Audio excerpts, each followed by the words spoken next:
creating all that ruckus up there? I don't know her name. I don't know. I just call her the Supreme Court Justice bitch that they trying to nominate. And I don't mean to call the woman a bitch. That's just how I talk. But yeah, I don't know her. She hadn't been of no importance to us to now. So why should we know her? What have she done up until this point for us to have to know her name? Yeah. Because the president, is selecting her to become a Supreme Court Justice. But I seen some of her. Some of her line of questions, and one of the things that they asked her was, can she define a woman? And she couldn't define a woman, what a woman is. So that was real scary. She couldn't define what a woman was. So in her world, a woman could be anything from what she says. So that was scary, knowing that she'll be able to make laws that will last for hundreds of years. That's cold. Yeah, that's deep right there. I ain't heard nothing about it, bro. I ain't heard that. Yeah. Tell my microphone can pick all that up. Yeah. Tell them we got them $100 microphones. Yeah. Tell them we got them high. Say we got them bad motherfuckers. They pick up everything. They'll pick up everything, Y'all make sure y'all, I appreciate everybody that's subscribing and downloading the podcast. I think we did like 3,500 this month. Mm-hmm. That's what's up, man. Y'all keep rocking with us. Yeah, but we doing it from the bottom, man. You know what I'm saying? One thing about it, we ain't got no networking, we ain't got nothing, man. You know what I'm saying? What we doing, we showing them how to do it from the bottom. And we ain't begging. And we don't do no begging, you know what I'm saying? We just laying it down the right way. Yeah, we ain't asking now motherfucker to send nothing to the cash out. We ain't asking nobody to subscribe. We just appreciate you for doing it. Cause we gonna do it even if you don't subscribe. Yeah, man. So I know, man. We got my boys came down from Mississippi, man. Mississippi niggas. We got Mississippi niggas in the building, man. That damn Mississippi. Then we got the old Billy, man. You know what I'm saying? The one who been down since day one, Jack. So we got a lot going on right now, man. We got a lot going on, man. You know what I'm saying? We want to get him like a nice little background story.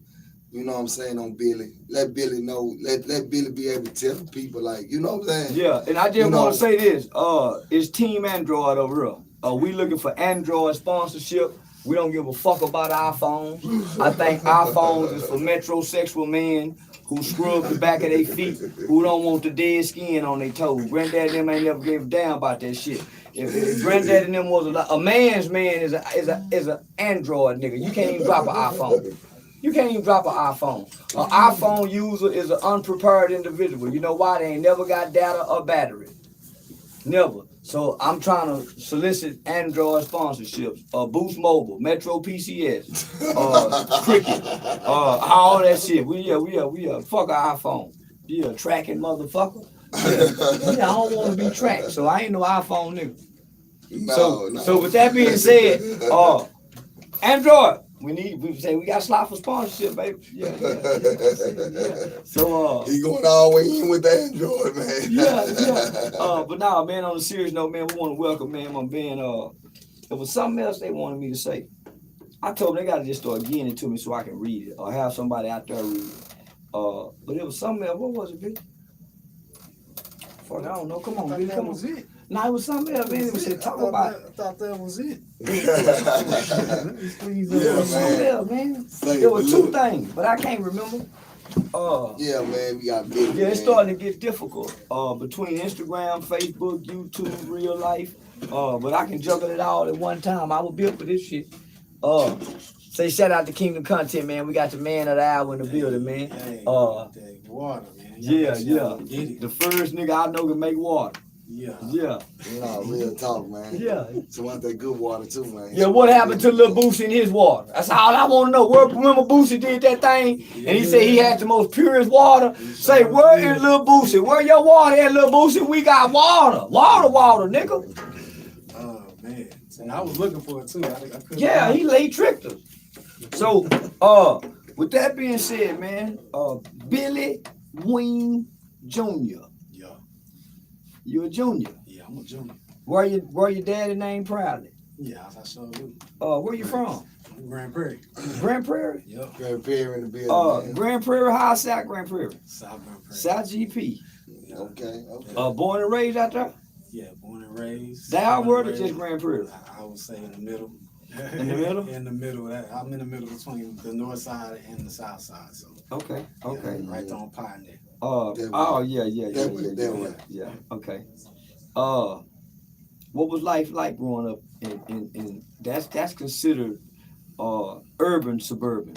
Yeah. You around affluence and you on the borderline of rich and poor. Yeah, so you kind of get to see both sides. Yeah. You get to you got a different experience of growing up in life. Sure. Talk about that. I mean, it was, to be honest, man, the area I grew up in, I mean, it was more of I would say more community vibe. Like, even like Charleston, we grew up together. So, yeah. It was always, we outside, you know, came up in a time where we outside, we riding bikes, we, you know, hanging out. Yeah. But at the same time, you're getting the piece of the bad and the good. Yeah. Just because you're growing up in the house with your parents, but at the same time, you got other influences that are around you that may kind of steer you away. But my growing up, man, it was good. I had both my parents, both my parents and my sister, and my family was super supportive growing up. So like I had that type of family. I know a lot of people don't have that, but I had that experience of having complete support. You know, my dad, he was the vision. He gave me all vision, spoke vision to me since I was a little kid. My mom, she was really my faith. Like, she taught me how to have faith and move in faith. That's where I get my business minds from my mom. She had a daycare at a young, I think she started when I was in the 5th grade. And she had that business, like, so I got to see her build her business right there in front of my face. Okay. You know, and then my sister has always been my believer. Man, they slamming doors and stuff. Man, we slamming my doors. Was that thunder? I don't know what it was. I think it was probably that back door. It's real light. It's real light. But yeah, my sister, she was the believer. You know, she always believed in me. So even growing up in high school and stuff, like, she was the one to go to college and tell me to come out there and hang with her because she wanted me to see that, hey, you can do this. For real, you know. And I was dyslexic, so I had a hard time. You know. What's dyslexia? The nigga that read from right to left? Yeah, where you see things backwards, you start seeing pictures instead of the words, so you looking at it all crazy. How you fix that? Well, when I was in high school, I didn't learn how to deal with it until I got to high school. But when I was in high school, one of the teachers, she had this clear colored sheet of paper. And she said, if you see it on this clear colored sheet of paper instead of just black and white, you can see it better. So once she showed me that, I was able to see it. So if I see something like words on actual color, I can read it better than I'm reading on black and white. Okay. Yeah, because black and white eyes, it feel like I can't register that. Yeah, my mind can't register that. That's good. Yeah, I'm trying to make sense of understand that, and I can't. Yeah, I never understood it. I just know that I had it. So listen. You say you didn't learn to deal with it till you got in high school. How did you get there? What the fuck was you doing in elementary? What was you look at something and say, read, Billy? And I would struggle. I hated reading in front of everybody.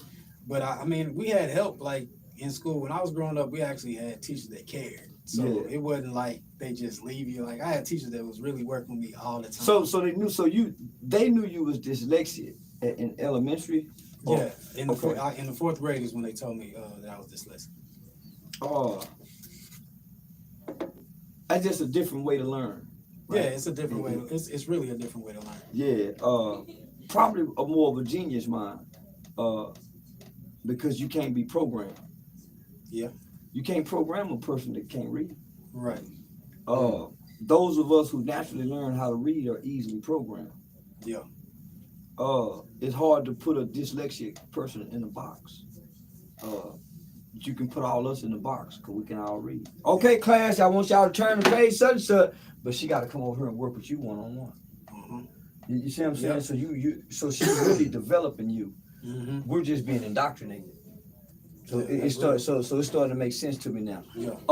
You the youngest? Yeah, I'm the youngest. You the youngest? I was the youngest for a long time. Well, I'm mad at motherfucker when I wasn't the youngest no more. What's it like being the youngest? I done forgot. Oh, man, I done forgot like a motherfucker. I mean, I would say that I was baby. I would say Yeah, I was parents- baby like a motherfucker till my parents sister baby came me. along. I ain't gonna lie. They, you know, I got a lot of stuff I wanted. I would say that. Yeah. You seem like a little spoiled little motherfucker. I ain't lying. Yeah, yeah. they smile too motherfucking much around here. Nigga always walk around smiling and happy in the motherfucker. Oh, Yeah, this is Theo. This is Theo off the Cosby's, y'all. Yeah. Hey, man, that's that Yeah. blessed Say a lot of niggas was Lamont. Yeah, a lot of niggas was Lamont off Sanford's son. This nigga Theo off the Cosby. Yeah. Yeah. Yeah, I can tell that he ain't really had too much, you know what I'm saying, trouble for as like in the household. Yeah. What mama got to really get on him. Yeah. I don't see that in him, you know what I'm I got in saying? trouble. Oh, Don't get me shit. wrong. Yeah, We finna get to it. Don't slow down. We finna get to it. Yeah, Well, we nigga can can't read find in out. elementary. Listen, nigga can't read in elementary and he don't learn how to deal with it in high school. I already know it's some trouble in Well, I between mean, that. when I was in elementary, like I was doing school and doing everything I was supposed to do just so I can do the extracurricular activities. Like, because I love music. I love performing in front of people and stuff. So like if you had good grades, you couldn't be in the talent shows and stuff like that. So I made sure I got my grades right so I can perform. Okay, so yeah. What year you were born? 86. Okay, you're a late 80s baby. Yeah. You really a 90s baby because you grew up in the 90s. Born in the 80s, Yeah. raised in the 90s. Raised in the 90s. Very dangerous area to be raised in. Yeah, it was different. Yeah, very, very different. But you seem to be a standout compared to what most of us encounter from the 90s generation. Yeah. The trouble you got into, what age did you start getting in trouble? I started getting in trouble probably in middle school. What kind of trouble? I knew Yeah, that laugh. He must know you.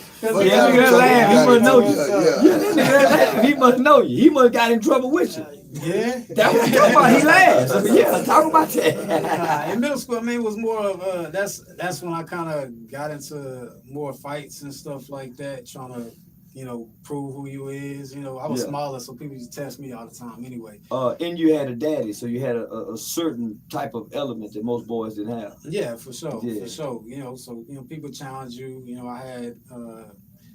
We had our stealing days. We were stealing a whole lot. We used to take bikes like crazy. I remember I used to come home with a new bike every day. I remember I had bikes sitting in the backyard. My mom had no clue where these bikes. She thought my homeboys' bikes because they would come over, leave their bike. Parents would pick them up and stuff.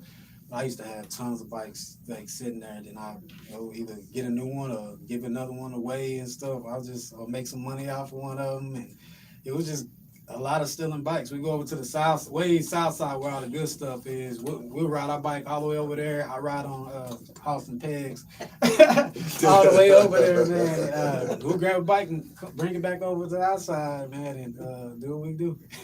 Bike So stealing motherfucker. So you was a professional bike stealer, Yeah, we nigga. was pretty good with it, man. We was pretty good with it. I ain't gonna Hey, lie. listen, it ain't over there in them area where them houses was pretty. Yeah, and them kids man. were leaving them bikes in They the leave outside, man. They be Yeah. sitting on their grass, and it was Yeah. a perfect, easy grab, and you just grab that thing, take off, and we just take it back to our side. They wake up and look outside. Mom, where the bikes Yeah, at? they ain't gonna find it. Who Oh, gonna they come gone. who gonna come where we at? Exactly. Who gonna look for the bike? Yeah, okay. Well, that was ingenuity and determination you young fellas had. Yeah, redirected in the wrong areas. Yeah. That was bad. But in middle school though, that was a time of when we really started digging into females and stuff too. So it was like that's when I wanted to do music even more.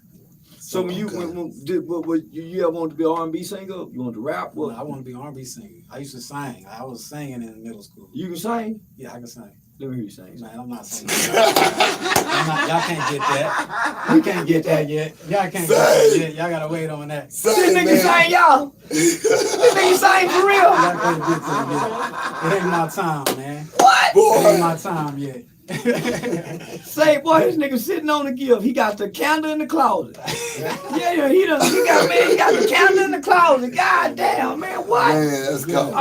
Okay, man, I knew it was something. Yeah. I'm Man, like, you man, can't- this minute I want to be a rapper. I love him even more now. I always want to be an R&B singer. Yeah. I remember, I can't think of this nigga name, but them niggas sung "Ready or Not" by After 7 in a school talent show in the 7th grade. I ain't like that nigga ever since because the girls went crazy. Boy, Nah, that nigga sang like a motherfucker. So you I know give what? you my heart, my soul, my time. Man, that nigga, boy, all the girls went crazy. Boy, I started bullying that nigga. Yeah, I start pulling that nigga after that, man. Yeah, nigga sang it, motherfucker, because I want to sing. I want to play football, and I want to sing, and I could do neither. Yeah, so I ain't never like football player, and I ain't like rappers, but I like R&B singing, nigga. Man, I mean, singing, one thing about singing, though, is going to get you all the females. Yeah, man. But due to the fact that I couldn't sing, I just stayed away. I didn't want to be no goddamn rapper, cause you gotta realize back in the game, you had a majority of people that really wanted to sing back then. For sure. It was more motherfuckers that wanted to sing than rap back then. Right. Yeah. Cause you still had to keep sweat. You got all these fucking, and everybody that sung, they had all the honeys. Yeah. So you know what I'm saying? I can get where you coming from. But I couldn't do 9-1, bro. I'm gonna be straight up, man. I couldn't. Motherfuckers be like, bro, you got a deep voice. Why you don't sing? Man, I'm really scared to be embarrassed. I ain't gonna lie to you. I got embarrassed in middle school when I was singing. You did? What happened? Because my voice started changing. I used to have a high voice, and I was singing, and everybody, all the girls around me, man, and I squeaked real loud. And after that, one of them old rap trash man ass nigga. I was scared to sing after that. I didn't say, man, we gotta get to know. That's what happened to Usher. That's what happened to Usher. When his voice changed, they ain't know what to do with him. Same thing happened to Usher. Yeah, I stopped singing until I got to high school, and then you was insecure about your singing. Yeah, I was real insecure about singing. That's why you started acting out. That's why I could dance still though. So I was like, I ain't gonna sing no more, but I'll keep dancing. So when I got to high school, I started dancing. You wasn't one of them Pretty Ricky Dan. Oh, I was. I knew it. Yeah. I knew it. When I seen that motherfucking flyer today with his picture that he gonna be on the show, I had a flash of a Pretty Ricky kind of nigga. Yeah, nigga at the motherfucking school dance, got everybody around him. He got his hips wiggling with that arch in his back, doing them goddamn Chris Brown moves. Them females used to love it. Yeah, they used to love that shit. Females used to love it because I ended up joining the step team because you got to perform. One of my homeboys, he showed me like a tape, and they were performing, and all them females were screaming. I was like, bro, I gotta do that. So you had all the girls in school? I know that. Don't be ashamed, nigga. I was kind of nigga. Listen, all the pretty little girls like me in school, nigga, I ain't bullshit. I will manage. Nah, it's well business. I got attention. I got attention. I say that. I got attention. But I had a girlfriend in high school. All through high school. Just the same girl? Same girl. He had problems then. Yeah, he had problems like a nigga like him. Yeah, nigga like him that all the girls like, but he got one girl in high school. He don't get to know what kind of hell of a nigga till they break up. Yeah, she keep him locked down, keep him rattled with problems, and every day it's a problem. And the other girl wanted, poor fella, you didn't get to enjoy that superstardom in school. Well, I actually did. I had a whole. I did her bad.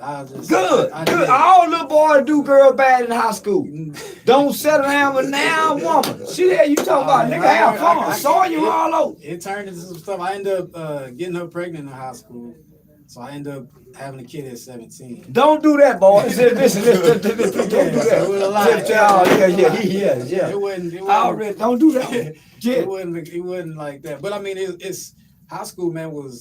That was one of them years, a time in my life where I was kind of like trying to find myself. Yeah, as most of us are. Yeah, but you got to think about, I grew up in the church. I knew who I was supposed to be, as you know, because I had a call to preach at a young age. So I knew I was supposed to be in front of people. You ever have sex in church?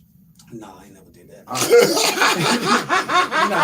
kids were lock-in though, but then it was at a Catholic church. So, Lord. Yeah, they do all kinds of things inside the Catholic church. Lock-ins wasn't safe for nobody. Nah, they ain't safe for nobody. I used to hear about it, man.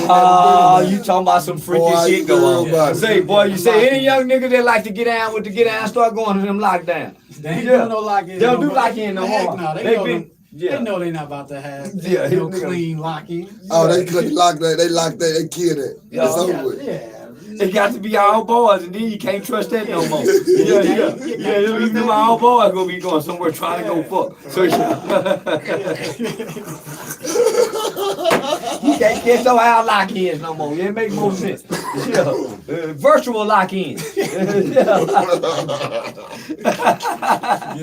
But I started singing again, and I was like junior year, well, really in the sophomore year. Hand paint with the, I'm sorry, man. I was thinking about something. last night. I watched that, by the way. You did? Yeah, I was now you the musical genius with all the know-how, but you really supposed to be the star, but you rather make stars. It makes sense now. Yeah, real time. It just hit me. It makes sense now. Yeah. That's why you got this and got all this shit. Cause I've been trying to figure out, man, why that nigga got all this shit? Why that nigga? What is he doing? Well, my original plan, for even me working for myself, was that if I can work for myself, I can make on my own time, so I can make music. Your daddy must have told you that, or your mama. No, my dad always spoke life into me, so he was always saying, "I see you as doing this." So like, my dad used to tell me like, "Hey, you gonna walk into a dealership one day, and you gonna walk off with a brand new car, you ain't gonna put nothing down." Like, but that was how my dad was speaking to me. Like, you gonna be in front of a ton of people, and you gonna have this for yourself. He used to say, "Hey man, you gonna have," cause like, I cut hair too, so he like, you gonna have a barbershop, you gonna have your photography, you gonna have all this in one space. Like, that's how my dad used to talk. So even when I'm looking at it now, it's like everything my dad didn't spoke, it didn't came. Fathers, talk to your son. I didn't see it happen. Yeah, fathers, talk to you. Speak life to him. Walking to a car dealership and getting your car, like that happened. Like, that's stuff that happened. Just from him speaking it, it's stuff that I started believing at a young age. Like, and then it came with what he was showing you. Yeah. So by him seeing, okay, I'm telling you this, but what you doing is making me in my mind manifest that say this what's gonna happen to you because I'm watching you.